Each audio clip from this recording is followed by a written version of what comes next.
Hello, and welcome to Outnumbered the podcast. I'm Audrey. And I'm Bonnie. We are experienced moms to a combined total of 19 children. In our weekly episodes, we explore relatable topics using our perspectives of humor and chaos. Tune in for advice and encouragement to gain more joy in your parenting journey.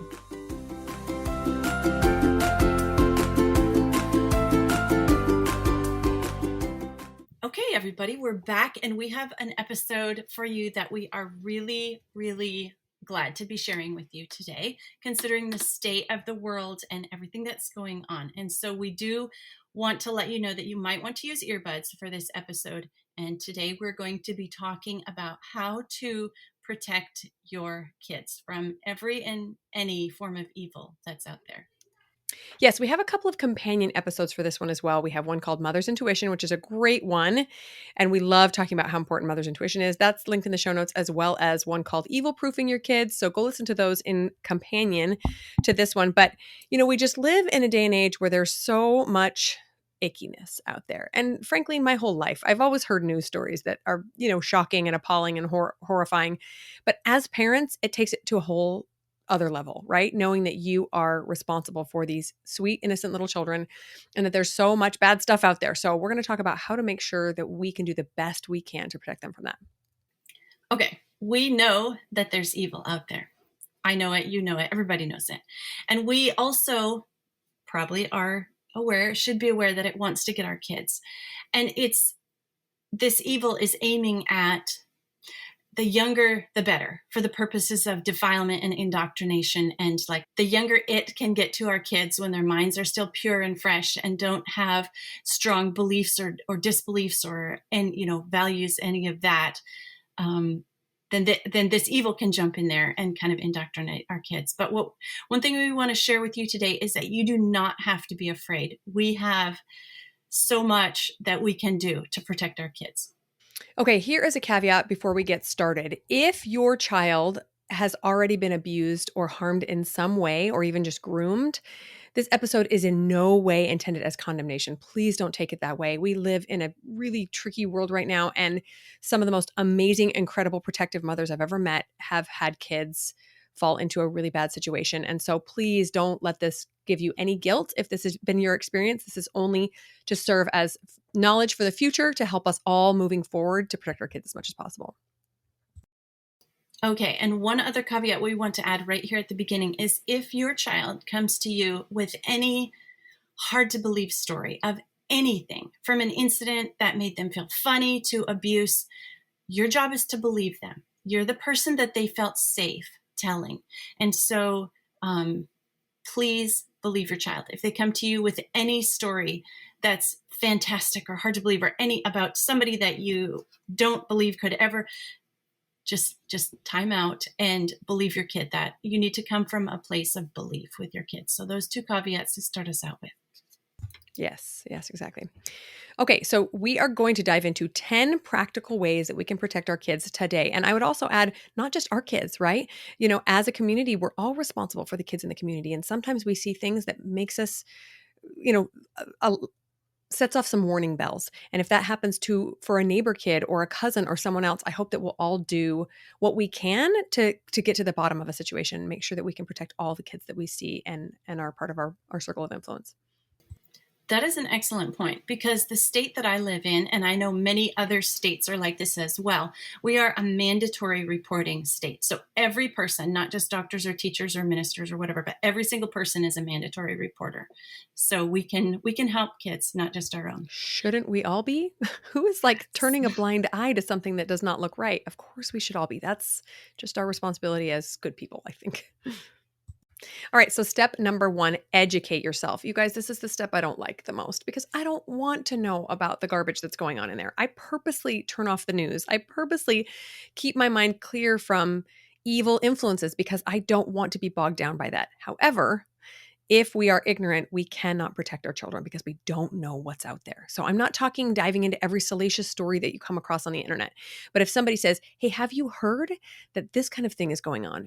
People have been known to, grab a kid in a bathroom and traffic them. Have you heard, open up your mind to the possibility of what is happening, especially in your area, so that you can be safe. Again, not to keep yourself miserable and scared all the time. That's not the purpose. The purpose is just to be aware. Right. And we have some resources that we can recommend to you. There's a book called The Gift of Fear, and I think everybody needs to read this book. It's about trusting yourself and your fear and your intuition, and why you have fear, why it's given to you, and how to use it in your advantage. Okay, so there is a sexual predator registry for every zip code. Go check it out and see who's in your zip code, who's near you. Talk to other parents, talk to your neighbors, talk to friends, talk to people about it. And if you have to be the one to introduce this icky topic, just remember it's for the safety of your and other people's kids. Yeah, and I think there's a really big difference between being educated and informed and safe and being a worrywart who never sleeps at night because she just allows herself to, sit and stew on all the things that could happen.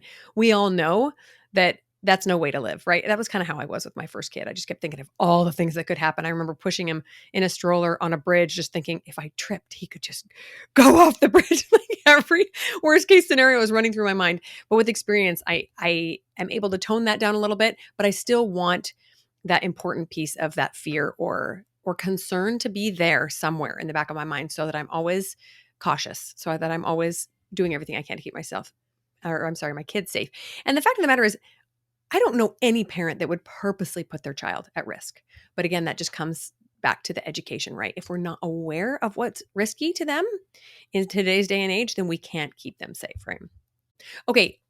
One tip here is to interview parents who had kids in the class your kid is going into, or who is going to be coaching your kid. So anytime your kid moves into a new grade or a new organization or something, if at all possible, talk to the parents of the kids who went before. Just kind of get a feel for the person, get a feel for how trustworthy they are, and whether or not you feel comfortable in that scenario.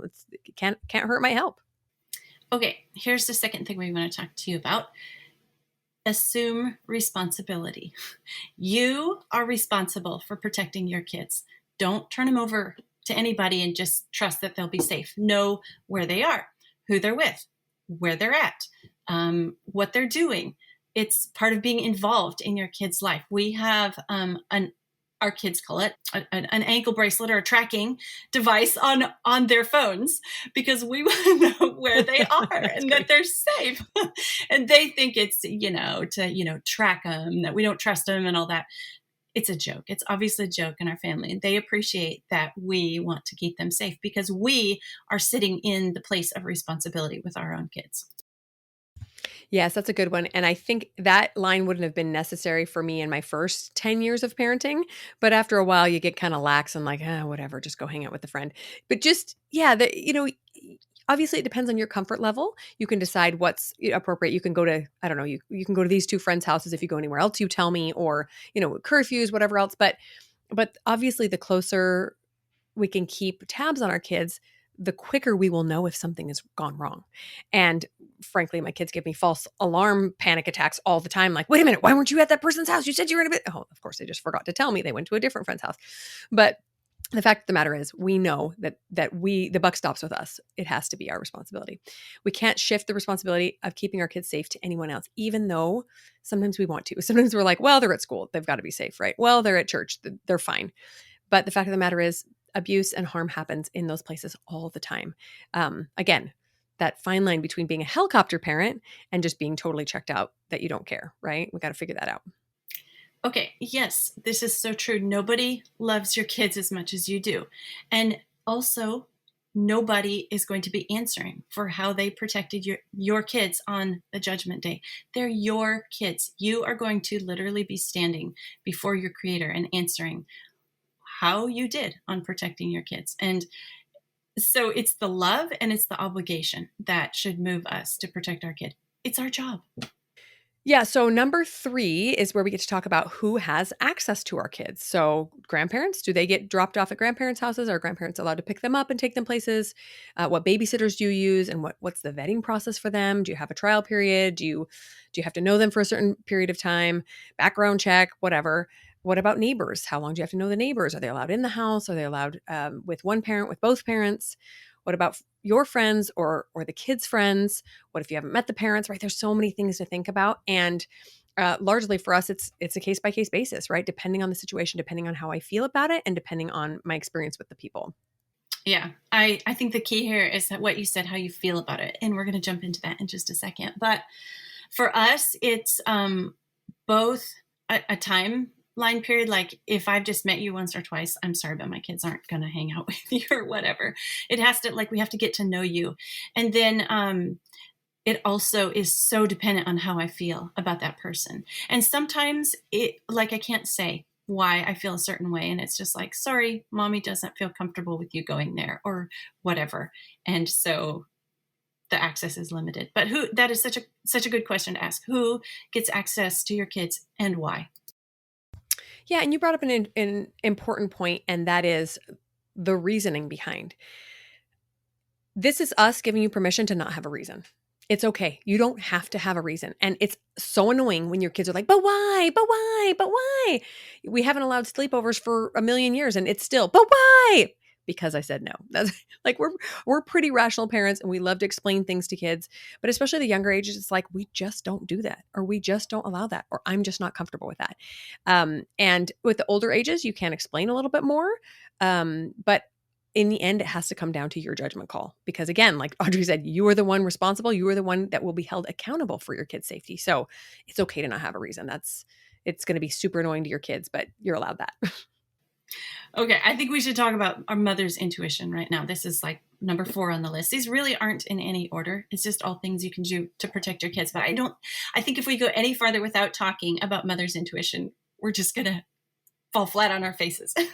Because your mother's intuition is your most powerful weapon. It is a gift you have been given when you birthed your first child. It is a gift that you got from God. Mother's intuition. It's so powerful. Yes, and it's a beautiful thing. Like we said before, it's not perfect, right? But if you haven't yet listened to our episode on it, please go do that. We dive in deep about just how important it is. We just can't stress enough how important it is, and how really quite magical it is, right? There's very often no reason that we should know that something is wrong, and yet something is. And so really using that as, like you said, a tool, a weapon, a gift, as much as possible, and learning to hone it and really listen into it is going to be one of your greatest assets. Yeah, I want to share a couple things from that episode because I think they are so important and I just want to bring them to your mind again. But definitely go listen to that whole episode. But there are ways, if you feel like you don't have very strong mother's intuition, there are ways to build it. So you can go and get on YouTube and start studying body language, the study of body language, like what it means when a person, rubs their nose or touches their right ear. And that kind of thing, so that you have something helping you besides just the way that you feel about something. So that's a great place to start. And then what if we don't regularly feel our mother's intuition? How to fix that? Well, I found that if I'm all strung out, if I'm not practicing self-care, if I'm not emotionally healthy, if I'm not spiritually aware, then my intuition, my mother's intuition, also suffers. It's like literally like this sixth sense thing. I mean, really go listen to the episode. Bonnie and I shared some actual episodes that we had with mother's intuition and how cool it was. But for me, it means that I have to spend a lot of time just being quiet and in prayer and reading things that promote spiritual or mental health, avoiding toxic relationships, because in a toxic relationship, you spend a lot of time rationalizing things that your brain is telling you about another person. You're like, well, no, right? And then I have to do a lot of showing love to others. And then the biggest way to build your mother's intuition is you have to listen to it and act on it if you want it to continue to talk to you. If you ignore it, it kind of goes away a little bit. You have to have the strength to do something different and not do what everybody else is doing. So like, go listen. Another really good episode is episode 12 on mothering with intention. Yes, so many good tips there. I will for sure echo that one about listening to it. And sometimes it feels crazy, you guys. We think, I don't know why I'm doing this. It doesn't make any sense. I don't have any reason for it. And that's how your intuition works. There is no reason, there's no backup. Very often, if I find myself arguing with myself, like I have a thought to do something, and then I go, why would I want to do that? I realize, oh, I think God's trying to tell me something here, because that thought didn't come from me. Here I am arguing with it. I think I need to listen, right? And this comes with experience and with practice. But it is such an amazing tool. Okay, one last thing I want to say about how to build your mother's intuition is attachment parenting. Like, you have to spend time with your kids for your intuition to tell you things about your kids.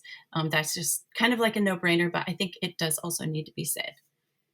Oh, that's a good reminder, actually. I was just at the zoo with my kids today, and nobody outside of our family would have known anything was wrong, but I could tell my 8-year-old something was just not right with her. And she was just, having a good time walking along, like acting like any other normal kid, but she's not normally like that. She's not normally very mellow. She's usually very energetic and anyway, and just knowing that that wasn't her. And I could tell, I think she was coming down with something. So yeah, just to know what is normal for your kid, what is not normal, can be really helpful for sure. Okay, moving on to number 5. There's a higher power that is on our side. And this goes hand in hand with mother's intuition, because I don't believe that we come up with the intuition on our own. I believe it's given to us. But we can ask God to protect our children. In fact, we are required to, right? We can't do it all on our own. It's impossible. And this is one of my, probably the greatest tool for me in making sure that I'm a good parent, is asking God for help. Yes, because he's so much more powerful than we are in protecting our kids. I do this definitely. I pray every day, at least once a day, for each of my children by name. Like, I say their name before God and just think of them and spend time lifting them up before God, like turning them over to him. Like, help me to be a good steward over these children that you have given me. And that's just something that I believe in is going to help protect my kids. And that is not a small amount of time when you have this many children. It's a bit of a sacrifice. Yeah, and we also want to remind all of us that God is more powerful than any other force, any other evil, anything else we'll encounter on this world. And he loves our kids more than we do, right? He is the perfect parent. We are not. And so to have his power on our side, like, nothing can come against us. And it doesn't mean we'll never encounter evil, but it does mean that we will get through it and we will have his help, which is the best way to do it. Okay, the next thing we want to tell you about protecting your kids, number 6, is you and your spouse are a mother-father team. We have a spouse to help us. We're not doing this all by ourselves. We have, well, like, just as a mother is designed with intuition, a father is designed to protect.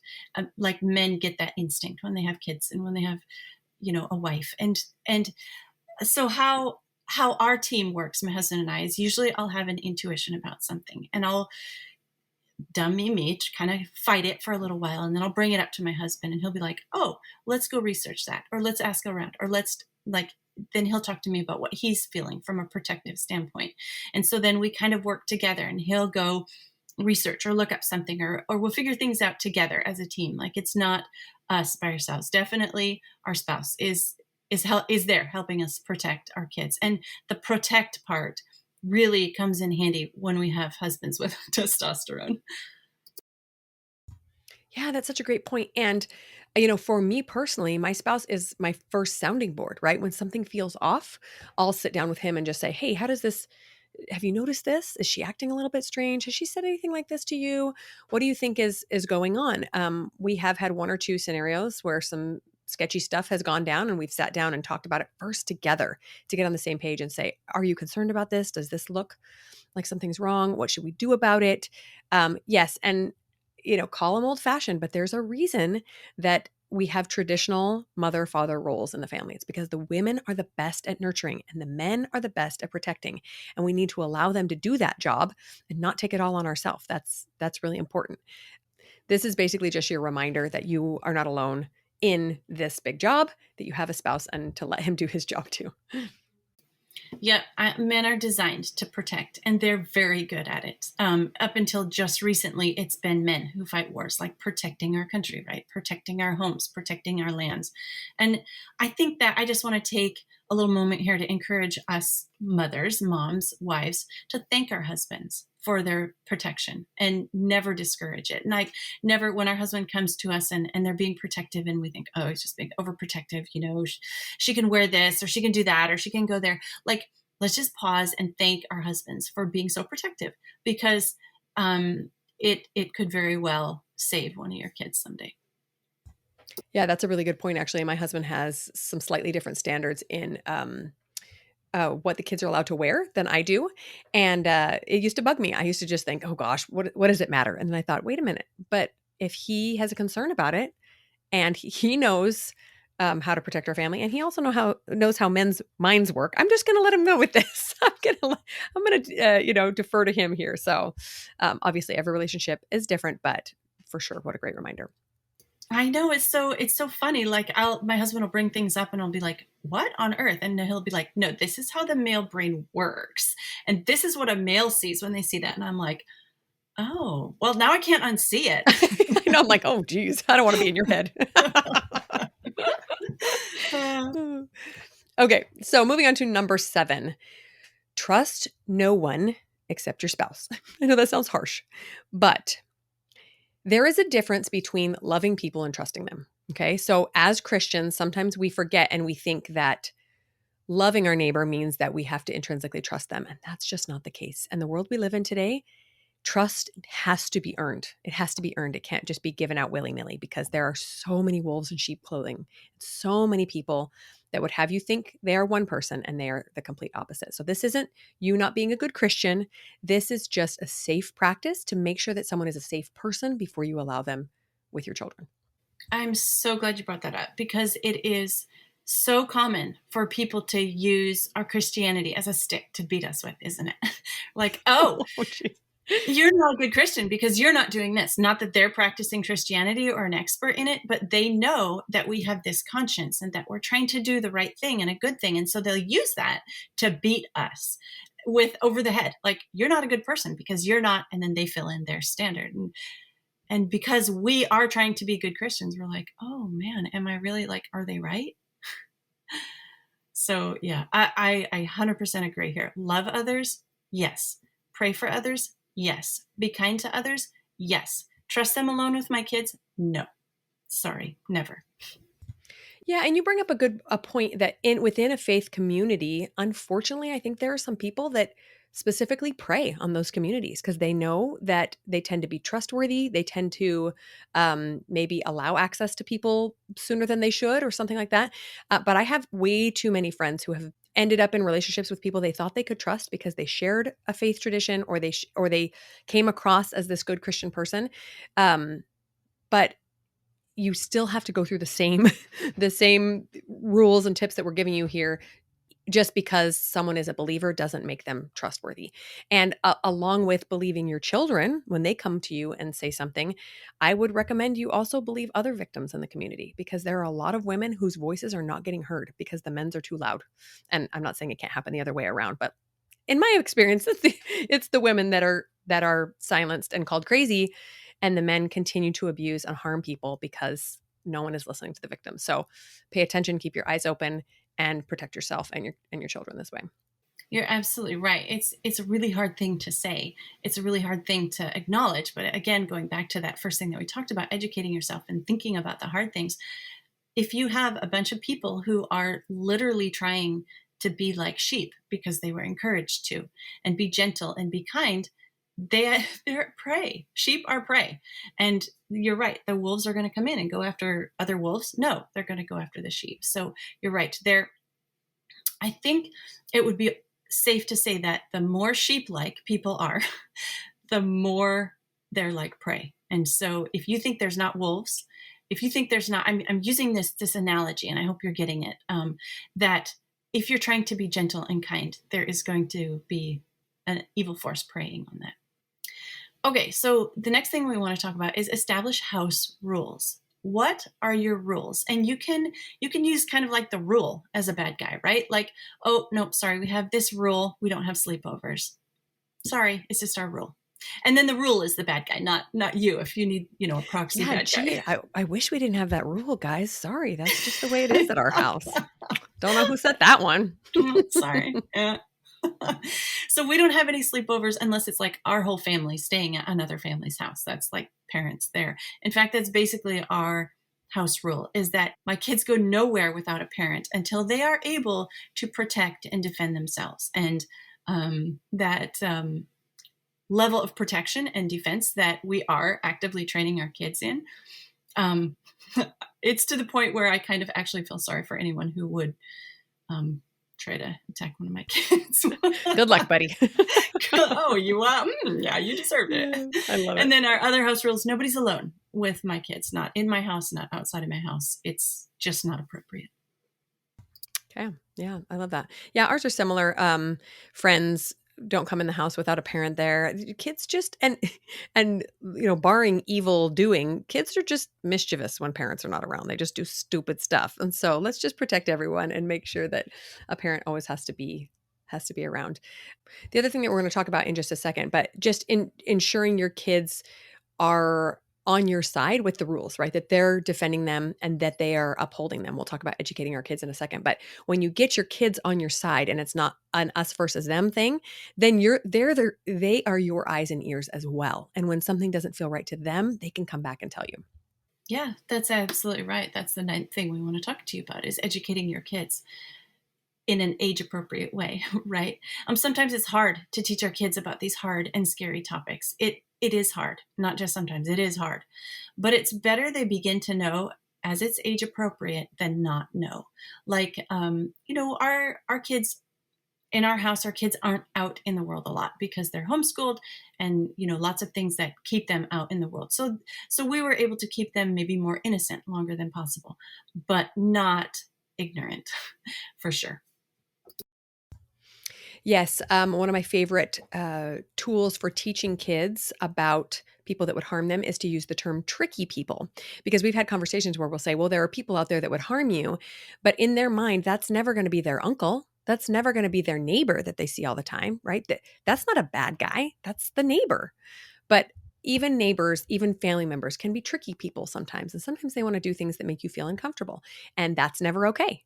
And you're always safe and always in the right to come talk to mom and dad when you feel like something is kind of tricky, especially when it comes to keeping secrets or, anything that makes them feel uncomfortable at all. I love that phrase helps with a lot of those tricky situations. Yep. Talk to your kids about the sanctity of their own body. Your body is special. Your body is precious. Nobody gets to touch it. Nobody gets to do anything to you without your permission. And then, just start gently to teach them about the sanctity of their own body. Another thing I love to teach my kids is how to trust their own instincts. I was having a conversation with one of my kids the other day, and they were talking about, they said, Mom, that guy, he kind of makes me he makes me feel funny and he does this and that. And I just kind of really don't like him. And I said, and that's okay. That's something in your brain talking to you. And that's okay. Listen to that. You still have to be kind. You still have to interact in a polite manner, but listen, because your brain and your body is trying to tell you something. I love to teach my kids about protecting themselves, trusting their instincts. Yeah, and what a great lesson to teach them early on. What we're trying to teach you guys and learn ourselves, right? Is to trust their own instincts. And if they could learn that early on, what a boon that will be to them. The other thing I want to say here is remind your children that if/when something does happen to them that makes them uncomfortable, that it's never their fault. Because that is a huge one that, from what I understand, with victims, especially of sexual abuse, is that there is guilt because they know something is going on that's not right.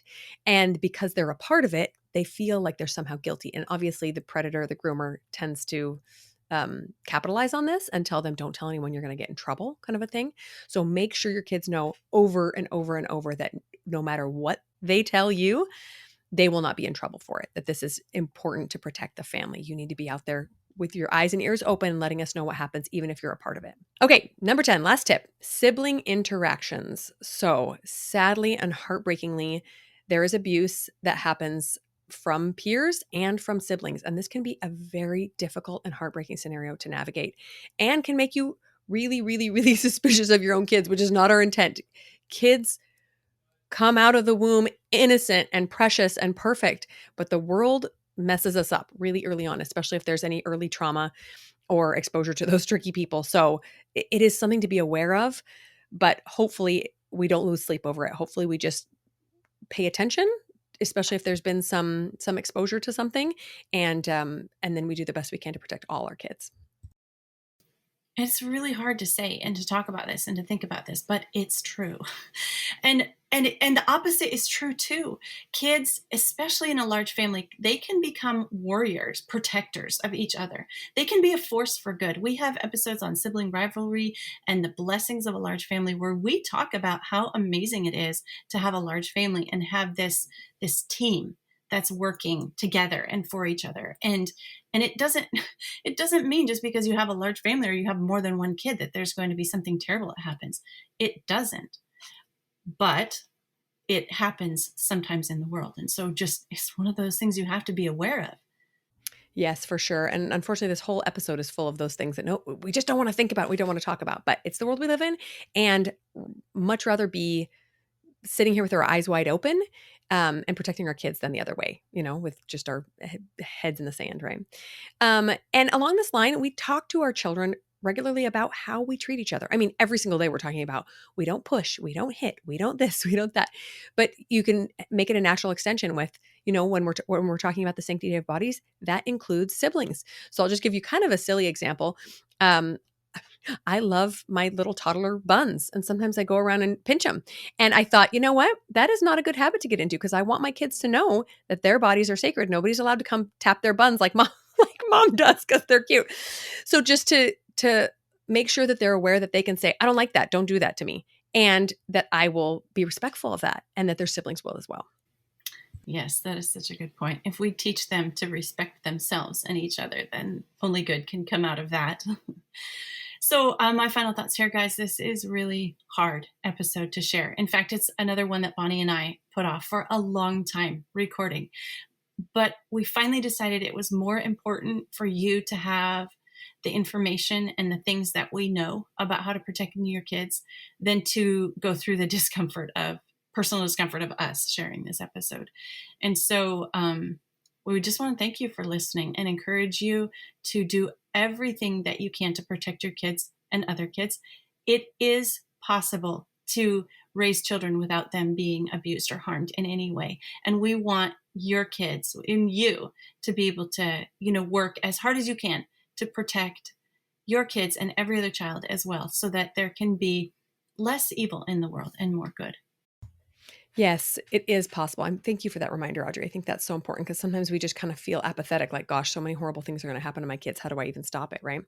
The final thing I wanted to share is it's a good reminder that in a large family, or if you have any gaps in your family, more than a couple of years between kids, it can be very easy to forget to continue this education with your children. So we kind of have like 2 or 3 little mini families within our large families. And now my kind of second half of kids, I'm realizing we haven't had half as many of these discussions as we had with the older kids because it was fresh on my mind as a young mom. And now I'm thinking, well, everybody knows that already. I'm like, well, my 2 and 4-year-old don't know that because they were not around 10 years ago and we had these conversations. So just to remember to keep them fresh. You might even want to schedule it.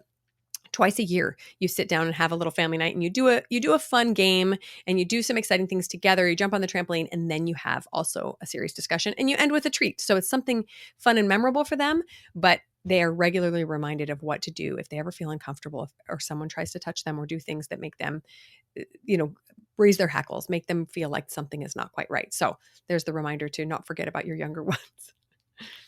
All right, everybody, that's it for this episode. Thank you so much for listening and letting us share this with you. We really wish for the best for you and for your children. That's it for this week. I'm Audrey. I'm Bonnie, and we're outnumbered.